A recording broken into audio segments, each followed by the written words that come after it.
No niin, okei. Mä ajattelin kokeilla tätä, että mä tallennan samalla kun mä puhun. Ja pahoittelen jo nyt, jos tää kuulostaa ihan hirveältä, mutta katsotaan mitä tästä tulee. Mä tänään opin yhden tosi siiden asian, joka joskus voi olla hyödyllinen ja varmaan ei ihan aina kyllä toimi. Mutta oli semmoinen tilanne tänään, että mun piti vähän kroppailla kuvia eri tavalla. Ja sitten oli niin, että ei kaikki kuvat aina ihan asetu siihen malliin kuin haluaa. Niin mä ajattelin näyttää teille nyt, että miten pystyy käyttämään semmoista content aware toolia tai toimintoa. Eli siis sisältötietoinen taitaa olla sen suomenkielinen nimi. Ja mulla on tässä valokuva.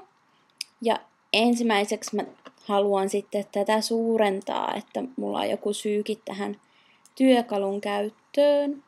Niin otetaan tämmönen neliskanttinen kuva, kun sehän on niin kiva nykyään, mahtuu kaikenlaisia, en mä tiedä, Facebookiin ynnä muualle.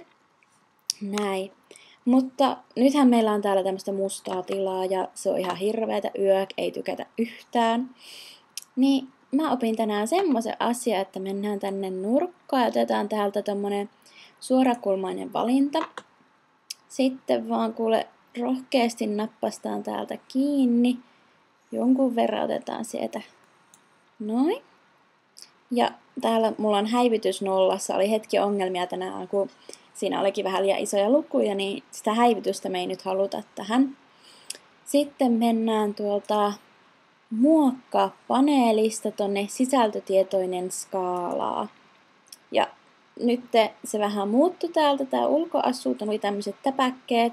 Sitten vaan täältä lähdetään vetelemään tätä ja tämähän nyt on mulla tosi huonolaatuinen kuva, joten näyttää varmaan ihan hirveältä näin äkkiseltään, mutta ei vielä säikähetä.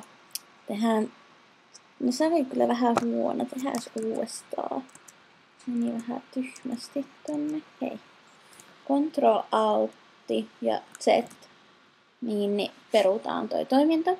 Kokeillaan uudestaan, otetaan tosta vähän uusi näpykkä. Sitten mennään tonne muokkaa, sisältötietoinen ja vedetään täältä näin yli. Ei nyt liikaa, mutta ehkä vähän kuitenkin enemmän. Ja se on siellä. Ja sitten,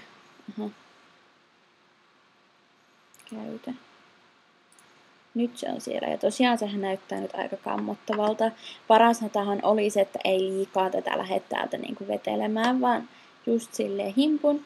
Mutta että saadaan nyt selville, että mistä on kyse, niin otetaan tästäkin kiinni. Voisi oikeastaan kokeilla vähän isompaa aluetta, jos se vaikuttaisi fiksummalle.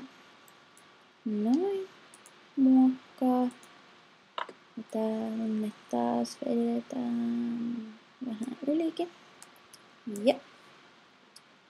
Ja se oikeastaan näyttää heti jo paremmalta. Tuossa oli ehkä vähän liian pieni alue valittuna. Ja mutta sillä ei ole väliä, koska sitä voidaan sitten vaikka vähän muokkailla tämmöllä sumennuksella.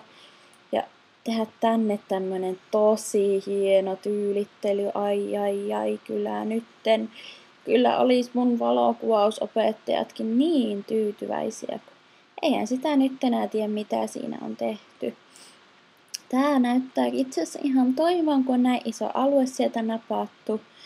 Mutta mä voisin silti tehdä sinne vähän tämmöistä efektiä kans, niin jää semmoinen vähän fokusfiilis siihen. Katsotaan, että mitä tulee. Eli tosiaan otin tämmöisen sumennustyökalun ja sitä voi kyllä sitten muokkailla, että minkä verran haluaa, että se voimakkuus on. Että nyt on aika isolla mulla tuolla toi, mutta sitten sitä voisi tehdä pienempääkin tänne. Mutta mä oon aika tyytyväinen tähän. Joten sitten ei muuta kuin tää tallennettaisiin ja